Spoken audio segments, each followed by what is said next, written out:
The live TV, सच सबसे आगे। नमस्कार, मैं हूं रंजीत झा और आप देख रहे हैं the live TV. Atiq Ahmed हत्याकांड की गूंज अभी पूरे देश में है। पुलिस कस्टडी में अतीक अहमद और अशरफ की बेरहमी से हत्या कर दी जाती है। हमलावर बड़े आराम से डबल मर्डर को अंजाम दे देते हैं। उसके बाद जय श्री राम बोलकर सरेंडर भी कर देते हैं। पुलिस उस वक्त तक मूक दर्शक बनी रहती है और फिर बाद में तीनों को सरेंडर करने के बाद अपने साथ लेकर चली जाती है। फिर एफआईआर दर्ज होता है और एफआईआर दर्ज होने के बाद जो बातें जिक्र की गई हैं और शूटर ने जो बातें कही हैं उसको लेकर काफी चर्चा हो रही है। विनोद कापरी ने भारत समाचार का एक स्क्रीनशॉट शेयर किया है जिसमें शूटर के स्टेटमेंट बताए जाते हैं।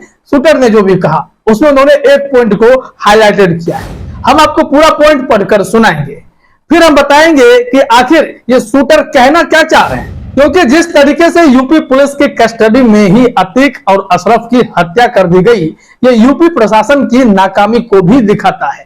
यूपी प्रशासन पर एक दाग की तरह यह घटनाक्रम याद किया जाएगा। अब ऐसे में जो पॉइंट्स हैं भारत समाचार के, वो जरा आप अपने स्क्रीन पर देखिए। यहाँ क्या लिखा हुआ है कि अतीक अशरफ मर्डर मामले में एफआईआर दर्ज की गई। पुलिस ने इस एफआईआर में अपनी तरफ से दावे किए हैं। बड़ा नाम कमाने के लिए मर्डर किया, ये शूटर्स ने कहा था पुलिस को। उनका मोटिव क्या था, अभी तक इस मोटिव की तलाश ही की जा रही है, समझने की कोशिश की जा रही है कि शूटर्स ने क्यों मर्डर किए। लेकिन अलग अलग थ्योरी सामने आने लगे। एक जो भी आप देख रहे हैं, बड़ा नाम कमाने के लिए मर्डर किया। अब जो हाईलाइटेड पॉइंट है जिस पर इस खबर को हमने बनाने की सोची, पुलिस ने तेजी से एक्शन लेकर हमें पकड़ा। शूटर ने कहा कि पुलिस ने तेजी से एक्शन लेकर हमें पकड़ा। वह मीडिया फुटेज सबके सामने है। जब अतीक और अशरफ की हत्या की गई, बड़े आसानी से पुलिस के पास से अतीक अहमद के कनपट्टी पर बंदूक लगाया गया। तब तक क्या पुलिस कोई कोशिश करते दिखी? वो मूक दर्शक बनी खड़ी थी और पुलिस एक्शन ले रही थी। पुलिस का कौन सा एक्शन आपको दिखा वहां पर? जब तक पूरी तरीके से मर्डर को अंजाम नहीं दे दिया गया, तब तक क्या पुलिस ने कोई भी एक्शन लिया? वो भी क्या एक्शन, जब लोग अपने आप से सरेंडर करने लगे। और ये शूटर कह रहे हैं कि पुलिस ने तेजी से एक्शन लेकर हमें पकड़ा। पुलिस का एक्शन अगर उस फुटेज में दिखे तो बहुत बहादुरी की बात होती, शायद किसी की जान बच भी सकती थी। लेकिन यहां पर तो एक अपराधी ने दूसरे अपराधी को मर्डर कर दिया, जबकि दूसरा बहुत ही नामी अपराधी, राजनेता, सांसद सब रह चुका था और वह पुलिस के कस्टडी में था। है वो अपराधी और दूसरे अपराधी ने उसको मर्डर किया। लेकिन पुलिस कस्टडी में कोई भी हो, अगर उसका मर्डर हो रहा है तो जवाबदेही पुलिस की होती है। यूपी पुलिस पर दाग लगा है, इसकी सफाई देनी पड़ेगी। लेकिन यहां तो देखिए, पुलिस ने तेजी से एक्शन लेकर हमें पकड़ा। इसे कैसे जस्टिफाई किया जाएगा? अगला पॉइंट देखिए, पुलिस ने हमको मौके पर ही पकड़ लिया। शूटर्स, क्या ये लोग भागने की कोशिश भी कर रहे थे क्या? जो पुलिस वालों ने इन्हें पकड़ लिया, ये पुलिस ने अपनी तरफ से एफआईआर में दावे किए। शूटर्स के स्टेटमेंट को कोट करवा रहे हैं। पुलिस को भी यह सोचना चाहिए ना कि वहां पर मीडिया के कैमरे लगे हुए थे। वो सीसीटीवी फुटेज तो दूर की बात है, वो आप जब्त कर सकते हैं। लेकिन जो मीडिया की रिकॉर्डिंग सामने आई उसमें पुलिस की कौन सी भूमिका थी, कौन सी बहादुरी पुलिस वहां दिखा रही थी? क्या शूटर्स को पकड़ने की भी कोई कोशिश हो रही थी क्या? जब तक गोली चलती रही, पुलिस वाले साइड खड़े रहे और उन्होंने एक बार भी शूटर्स को पकड़ना मुनासिब नहीं समझा। क्यों? अब कई लोग यह भी तर्क दे रहे हैं कि अगर पुलिस वाले गोली चलाते तो पत्रकार को भी गोली लग सकती थी, कुछ भी हो जाता। इसका मतलब है हमलावर का निशाना इतना सॉलिड है कि वो गोली मारेगा, अतीक अहमद को, अशरफ को गोली लग जाएगी। लेकिन पुलिस जो प्रोफेशनल्स होते हैं उनका निशाना इतना खराब होगा कि वो अपराधियों की बजाय किसी और को गोली मार देंगे। ये तर्क कुतर्क करने वाले मीडिया में भरे पड़े हैं। इस वजह से पुलिस का बचाव किया जा रहा है कि पुलिस ने जवाबी फायरिंग किसी कारण से नहीं किया। आश्चर्य होता है।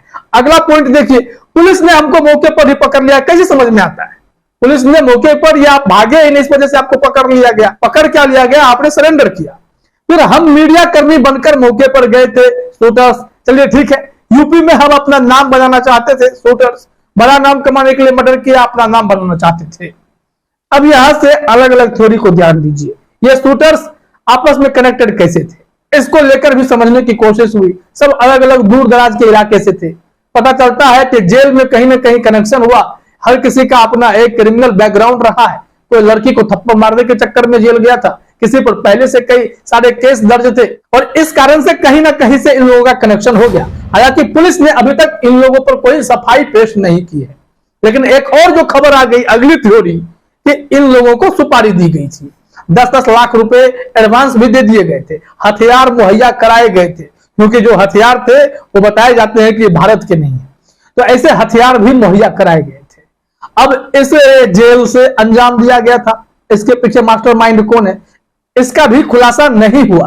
लेकिन भारत समाचार पर पुलिस एफआईआर के मुताबिक यह कह दिया गया कि शूटर ने कहा कि पुलिस ने तेजी से एक्शन लेकर हमें पकड़ा। अगर पुलिस तेजी से एक्शन लेकर पकड़ती तो अतीक अहमद और अशरफ मर ही गए होते, उनकी हत्या नहीं हो गई होती। खैर, इसमें अब देखिए विनोद कापड़ी ने क्या तंज कसा है। विनोद कापड़ी ने लिखा, सरेआम कैमरों के सामने डबल मर्डर हो गए, पर यूपी पुलिस के तेजी से एक्शन की तारीफ तो हत्यारे भी कर रहे हैं।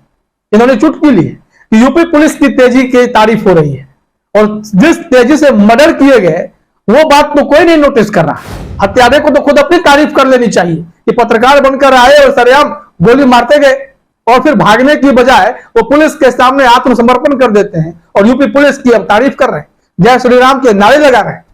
ऐसे हत्यारों का कोई मोटिव नहीं होगा, आप सोच सकते हैं क्या?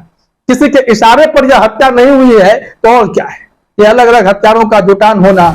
मेडिकल के लिए अगर अतीक अहमद को, अशरफ को ले जाया जा रहा था तो उस वक्त अस्पताल प्रशासन को भी इतला नहीं किया गया था, जानकारी उन्हें नहीं थी, जैसा कि एबीपी न्यूज पर मेडिकल सुपरिटेंडेंट ने दावा किया। ऐसे में उनका यह भी कहना था कि मामला अगर सेंसिटिव था तो जिस हिसाब से हमने मुख्तार अंसारी के लिए मेडिकल टीम की व्यवस्था कर दी, जांच उन्हीं के यहां जाकर करवा दिया गया, तो ऐसे में हमें अगर पुलिस कहती तो हम फिर से मेडिकल टीम भेज दिए रहते।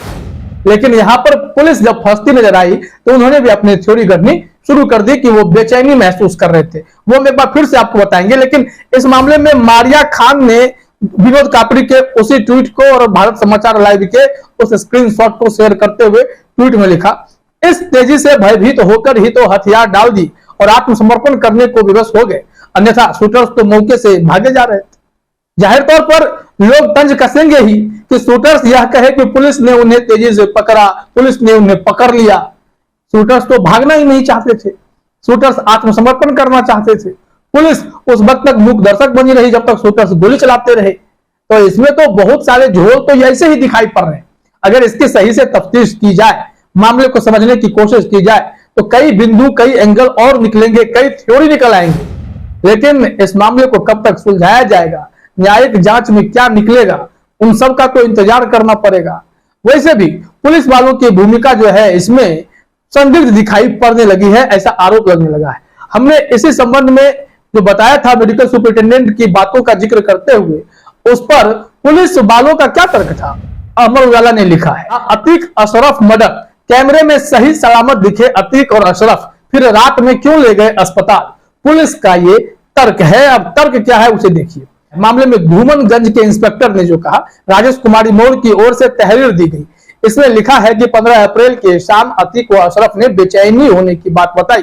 इस पर उन्हें अस्पताल ले जाने के लिए रात 10:19 पर पुलिस टीम दोनों को लेकर कॉलविन अस्पताल के लिए निकली। बड़ी बात यह है कि घटना से कुछ देर पहले कॉलविन अस्पताल के गेट पर पहुंचने के दौरान दोनों न सिर्फ सही सलामत नजर आए थे बल्कि मीडिया से भी बातें भी की थी।